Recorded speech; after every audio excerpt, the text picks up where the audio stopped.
아멘. 지난주 이어서 계속해서 한여름에 맞이하는 성탄의 소식을 우리가 함께 묵상하겠습니다.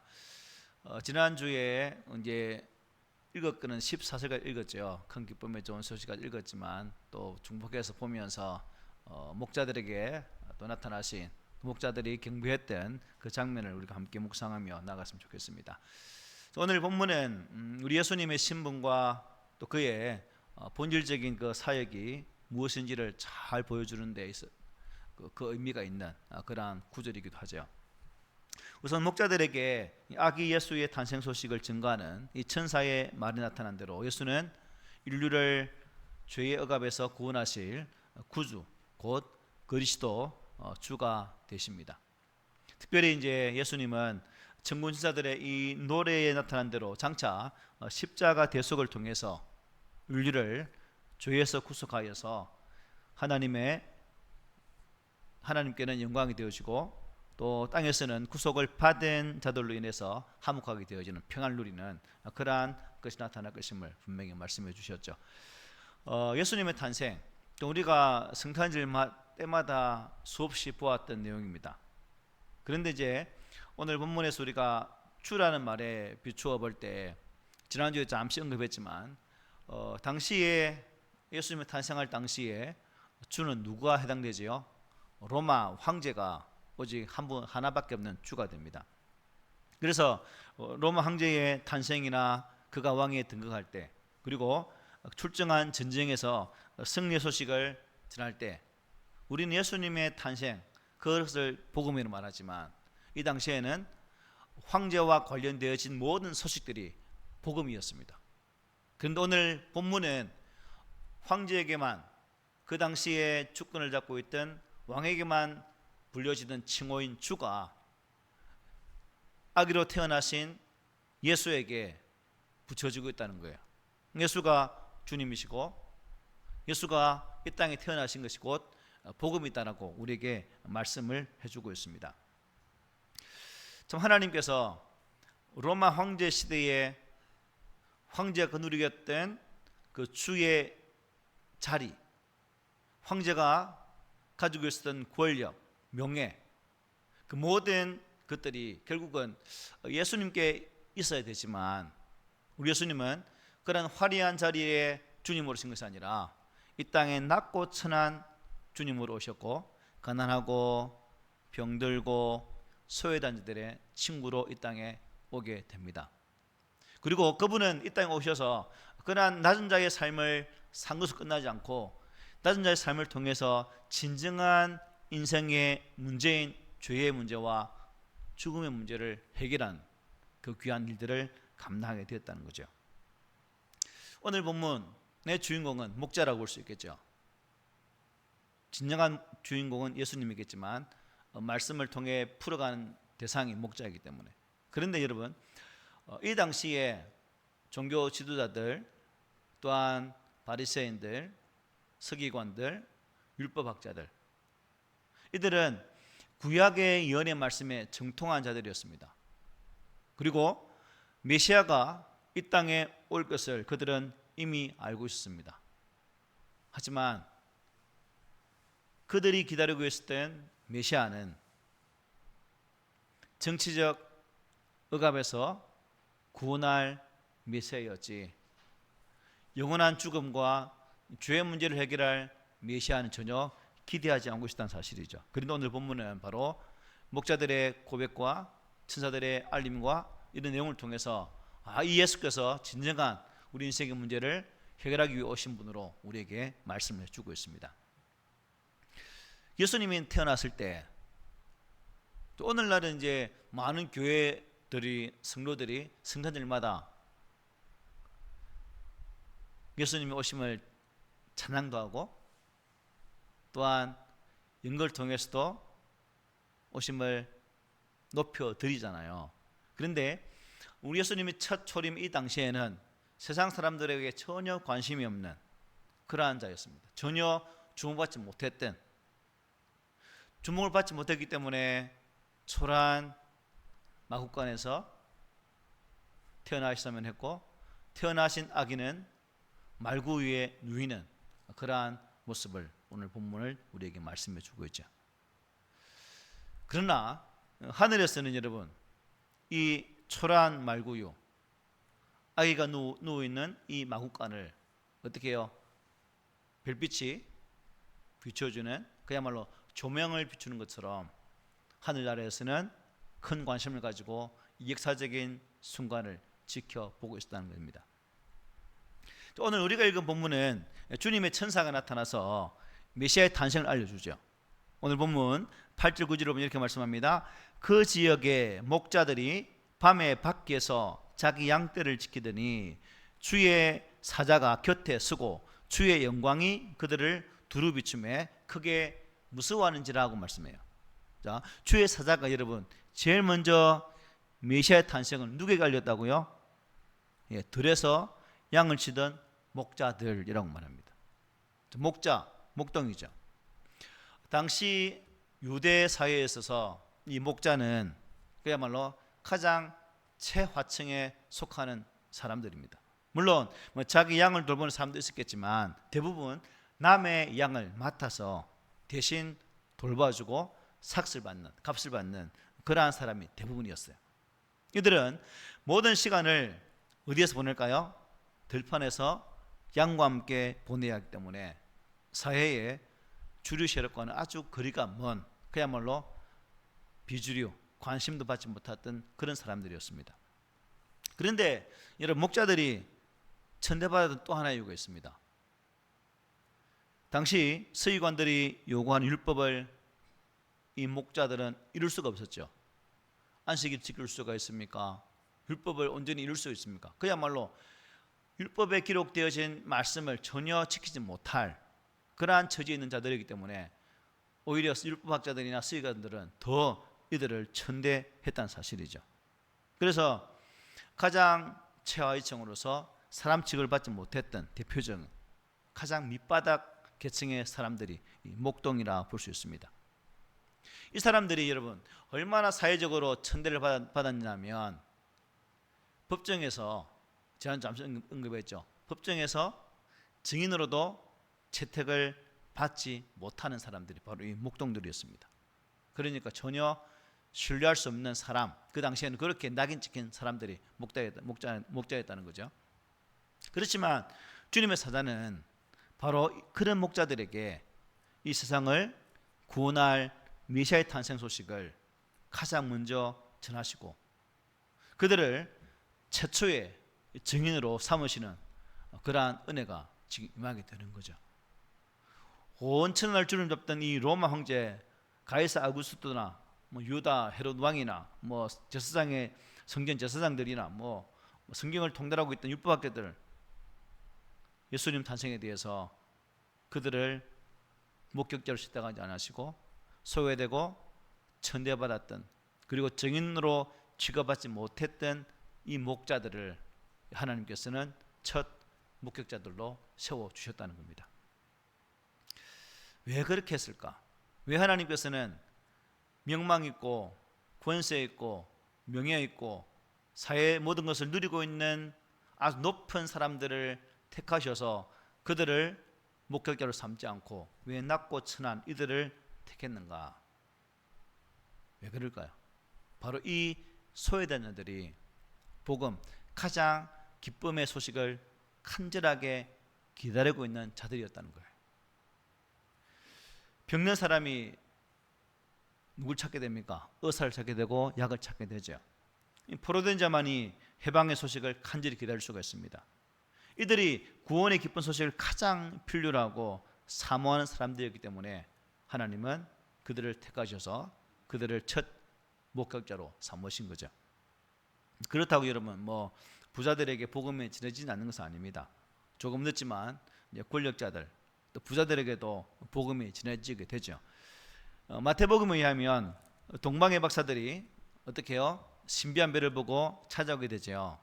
그리고 먼 동방에서부터 별을 보고 아기에게 경배하기 위해서 찾아왔던 그의 모습들을 우리가 마태복음을 통해서 볼 수가 있습니다. 유대인의 왕으로 나신 이가 어디 계시냐? 우리가 동방에서 그의 별을 보고 그를 경배하러 왔다라고 말하게 되어지고 이 소식을 들었던 헤롯이나 예루살렘 많은 사람들이 그 당시 어떻게 했을까? 놀라게 됩니다. 그리고 헤롯은 이 동방 박사들에게 너희들을 경배하고 나서 나도 경배하기를 원하니까 꼭 알려주면 좋겠다 라고 말하지만, 꿈에 주의 사자가 이들을 그냥 자기의 본토로 돌아감을 통해서 화가 난 헤롯은 당시의 기준에서 2세 이하의 모든 아이들을 다 죽이는 그러한 결과를 가져오게 되죠.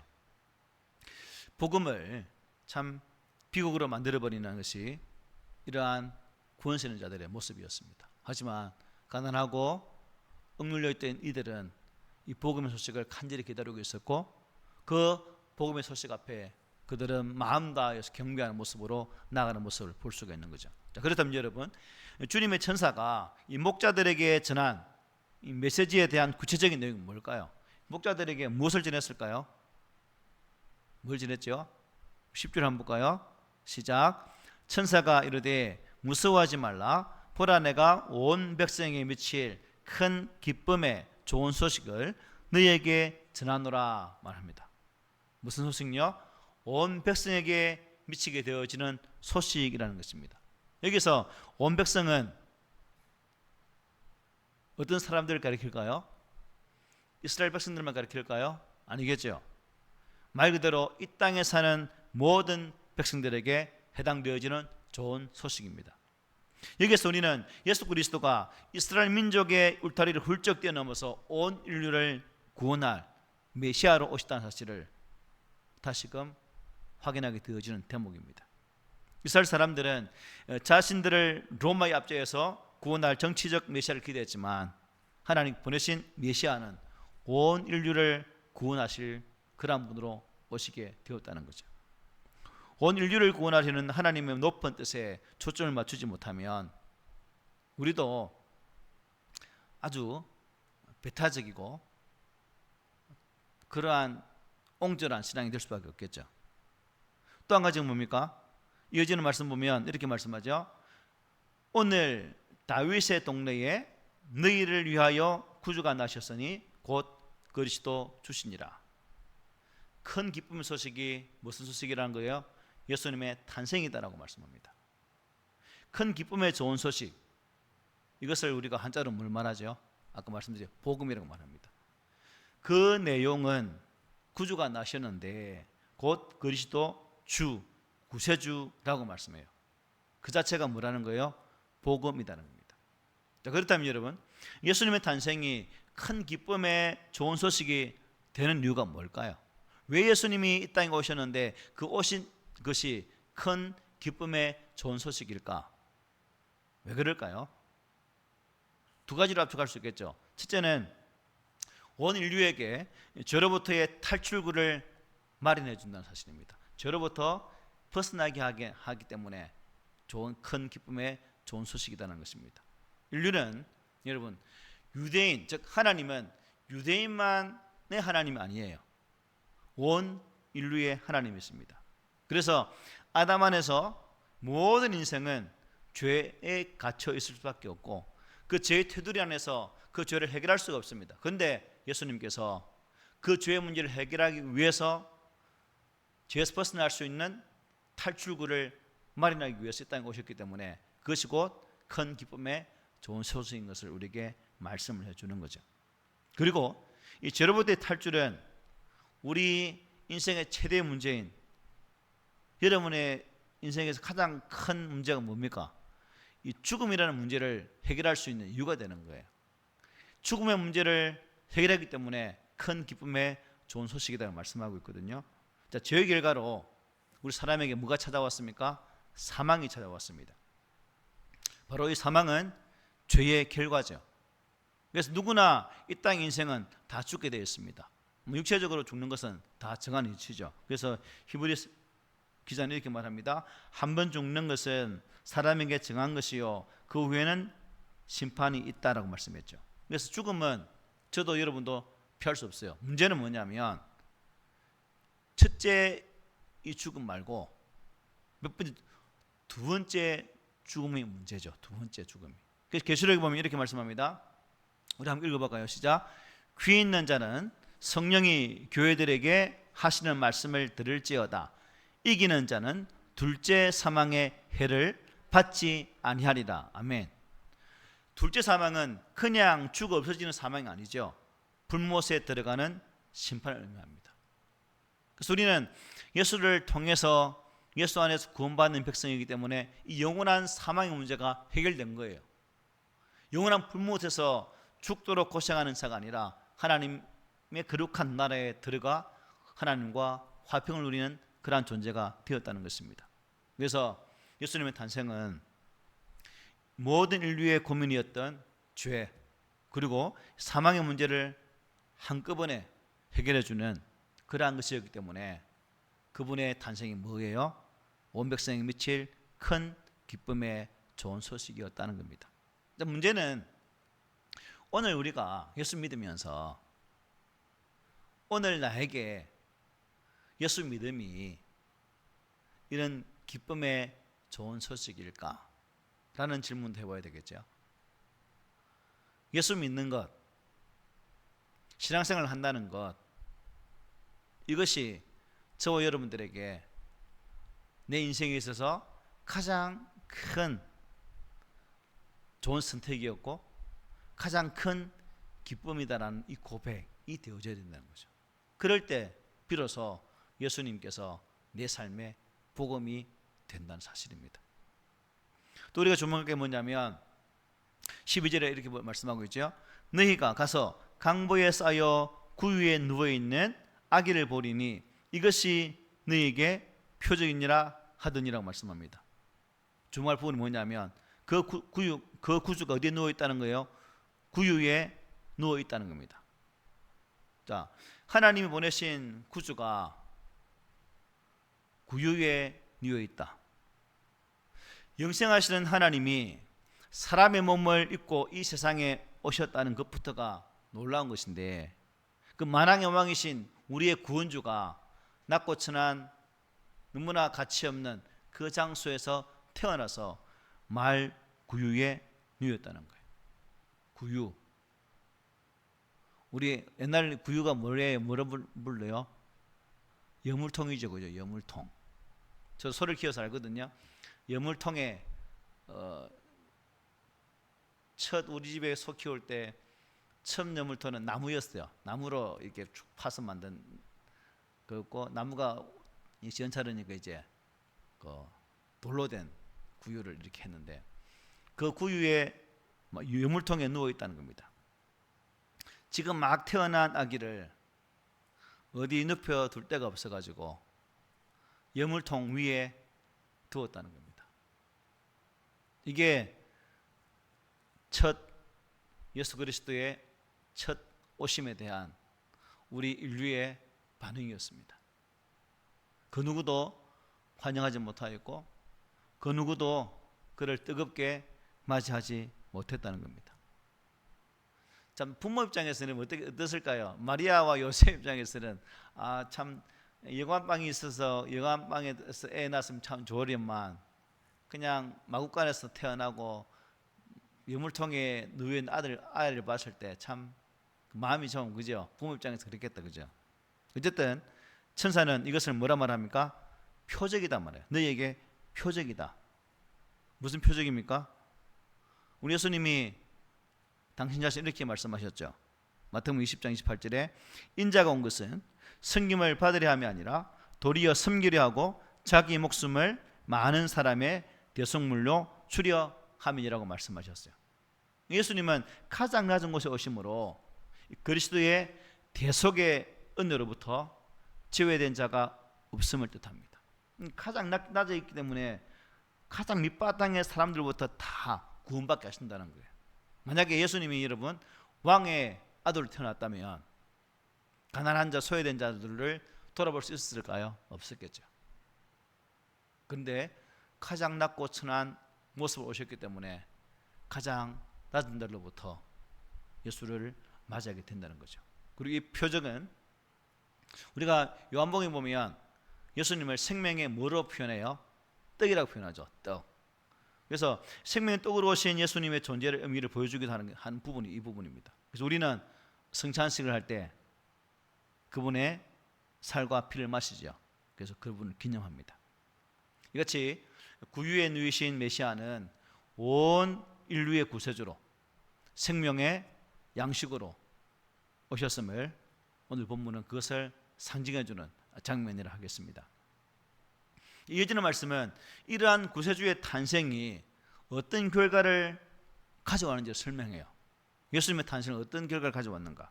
13절 14절에 보면 호연히 수많은 천군이 그 천사와 함께 하나님을 찬송하여 이르되 지극히 높은 곳에서는 하나님께 영광이요 땅에서는 하나님이 기뻐하신 사람들 중에 평화로다 하니라고 말씀합니다. 수많은 천군, 하늘의 군대지요. 천군과 그 천사 가브리엘 천사가 함께 하나님을 찬송하는데 지극히 높은 곳에서는 하나님께 영광이요 땅에서는 하나님 기뻐하신 사람들 중에 평화로다라고 노래를 하게 됩니다. 예수 그리스도의 성육신은 수많은 예언자들을 통해서 이미 말씀하신 예언, 그러니까 이 하나님의 구원 역사의 계획이 구체화되어지고 성취되는 것이었기 때문에 하나님께는 영광이 되는 것입니다. 구원의 주체가 되시고 이 모든 구원의 은혜를 이루시는 분이 오직 한 분 하나님인 것을 말씀해 주는 부분이기도 하죠. 그리고 그 은혜를 받게 되는 이 땅의 사람들에게 뭐가 임한다고요? 평화가 임한다라고 말씀합니다. 여러분 속에 평화가 있습니까? 내가 예수를 믿고 있다면 이 땅의 사람들이 주시는 이 평화가 우리 가운데 있어야 됩니다. 예수 그리스도 안에 있을 때 가능하겠죠? 질시와 멸시와 천대받는 이 땅의 삶을 살지라도 저와 여러분들이 진정한 구원주이신 예수 그리스도 안에 거하면 이 하나님 주시는 이 평안이 우리 안에 있을 수 있다는 사실입니다. 죄와 불순종으로 하나님 원수되었던 우리 인간이 그리스도 안에만 있다면 원수되었던 그 관계가 끼어지고 하나님과 화평을 이루는 가운데에 이 평화가 우리에게 오게 된다는 겁니다. 그러므로 하나님과의 관계, 대사람과 사람과의 관계, 사람과 인간 간의 자연과의 모든 관계의 회복의 중심에 누가 있다는 거예요? 예수가 있다는 거죠. 예수 그리스도 안에서 회복이 있는 것이고 예수 그리스도 안에서 우리에게 진정한 은혜가 임하기 때문에 이 평화가 우리에게 오게 된다는 사실입니다. 그러므로 참 고해와 같은 삶을 산다 할지라도 힘들고 어려운 삶을 살고 있지만 우리가 예수 안에 있다면 주님 주시는 이 평화를 세상이 줄 수도 없고 알 수도 없는 이 평화를 온전히 누리는 그런 삶을 살아가기를 소망합니다. 이렇게 주의 사자들로부터 메시아 탄생의 기쁜 소식을 들은 목자들의 반응 이어지는 말씀이죠. 15절부터 17절 보면 목자들이 어떻게 반응하는지를 말씀해 줍니다. 우리 함께 읽어보겠습니다. 시작.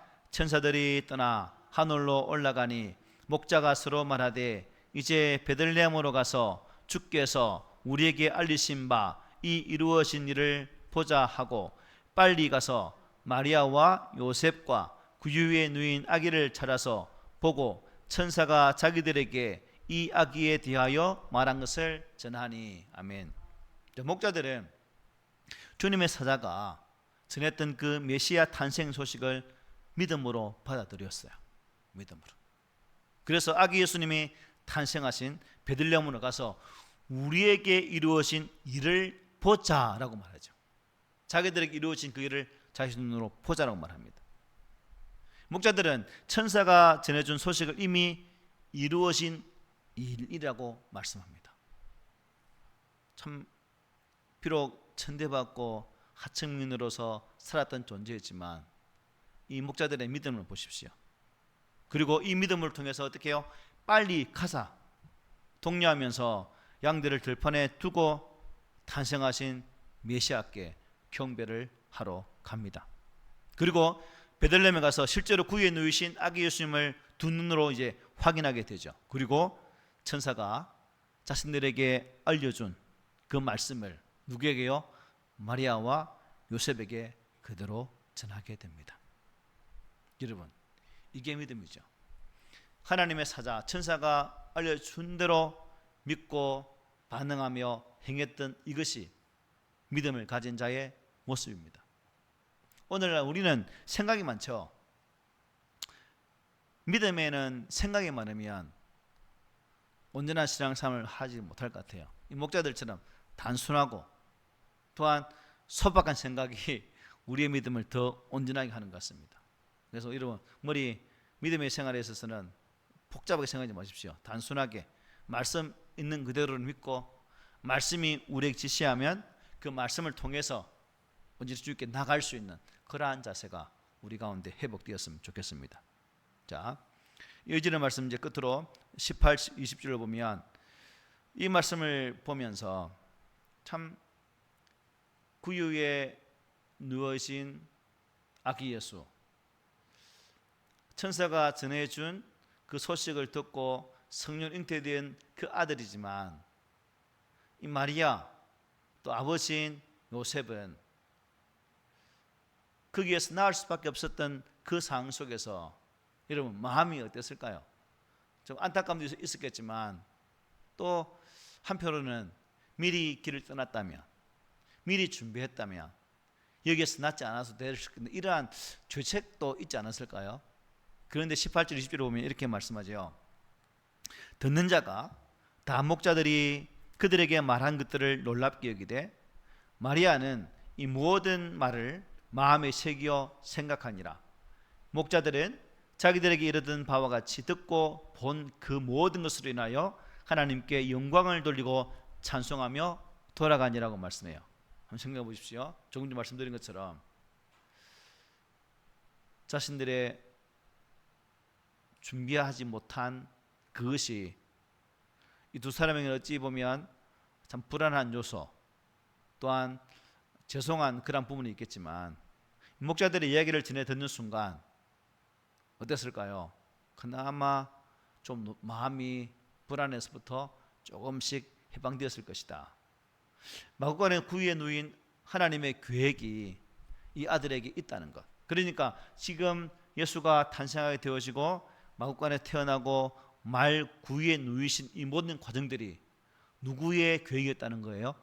하나님 계획이었다는 거예요. 그래서 목자들이 그것을 말해주니까 이것이 하나님의 계획과 섭리 속에 이루어진 일이구나라는 그 소식 앞에 이 마리아는 요셉은 위로함을 받았을 것이다라는 것입니다.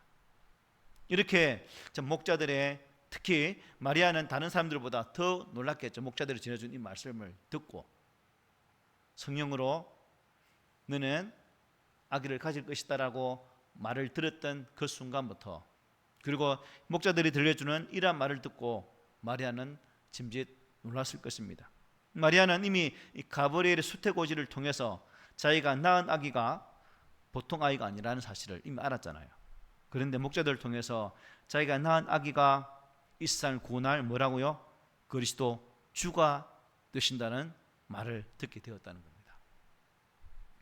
이 말을 통해서 마리아는 다시금 마음의 확정을 얻었겠죠. 그래서 19절에 뭐라 말합니까? 마리아는 이 모든 말을 어떻게 마음에 새기게 되었다. 그리고 새겨 생각하게 되었다라고 말씀하고 있죠. 목자들 역시 주의 사자가 자신들에게 말씀하신 그대로 구유에 누인 메시아의 모습을 보고 그 모든 것으로 어떻게 해요? 하나님께 찬양을 돌리고 그들의 길을 떠났다라고 본문은 증거합니다. 여러분, 참 메시아의 탄생 소식이 해마다 성탄절 때마다 들어왔고 보아왔던 내용입니다. 오늘 목자들에게 전해진 이 반응, 소식을 들었고 반응하는 이 목자들의 모습, 이것이 오늘 우리들에게도 나타나야 할 믿음의 반응이라 생각됩니다. 큰 기쁨의 좋은 소식, 즉 복음을 만난 자의 모습은 말씀이 주어졌을 때 그대로 순종하고 하나님께 영광 돌리는 이 모습으로 나타나야 참된 믿음을 가진 자의 모습이다라고 저는 전하고 싶습니다. 그리고 마리아도 그렇고 목자들도 그렇고 이 모든 일의 주관자이신 하나님께 영광 돌리며 찬양을 했습니다. 오늘 예수를 믿는 나, 예수 안에서 구원받은 우리가 매일매일 삶을 살아가면서 내가 가지고 있는 구원의 은혜를 이들처럼 하나님께 찬양하며 영광 돌리는 삶을 살고 있을까? 아니면 세상 사람들과 똑같이 하루하루 살면서 그들과 똑같은 생각, 똑같은 삶의 패턴을 가지고 살고 있지는 않는가? 이 부분을 우리가 한번 점검해 봐야 되겠죠. 예수가 탄생했을 때 이 소식을 들은 헤롯 왕에게는 기쁨이었을까요? 공포였을까요? 공포였겠죠. 아, 내 아닌 다른 왕이 태어났구나. 아마 공포가 되었을 겁니다. 그 공포가 무엇으로 변합니까? 참 극한 살인으로 변화되지 않습니까? 그리고 대제사장들과 서기관들에게도 예수님의 탄생의 소식은 어떻게 들렸을까요? 오늘날 정치인들처럼 그렇게 반응하겠죠. 어떻게 해요? 아, 나의 기득권이 뺏기겠구나. 그러므로 그 기득권을 지키기 위해서 어떻게 무슨 일을 저지릅니까? 예수를 십자가에 못 박아버립니다. 그러니까 이따 이어지는 거죠. 그래서 오늘 이 메시아의 탄생 소식이 참 우리가 성탄절만 듣는 이 말씀이 아니라 매일매일 이 땅에 오신 메시아의 탄생은 나의 신앙에 있어서 어떠한 사건일까? 어떠한 소식일까? 그리고 목자들이 보여주는 이 믿음의 반응들이 나에게도 그대로 나타나고 있을까? 이 질문을 한번 우리가 해봤으면 좋겠습니다. 그리고 이 질문 속에서 세상 사람들이 기뻐하는 반응이 아닌 하나님께서 기뻐하실 그러한 믿음의 반응으로 우리가 살아서 저도 여러분도 하늘의 영광이고 땅에서는 기뻐하심을 입은 사람들 중에 평화로다라고 말하고 있는 이 평화가 매일매일 삶의 현장에서 차고 넘치기를 오늘 말씀으로 축복을 드립니다. 아멘.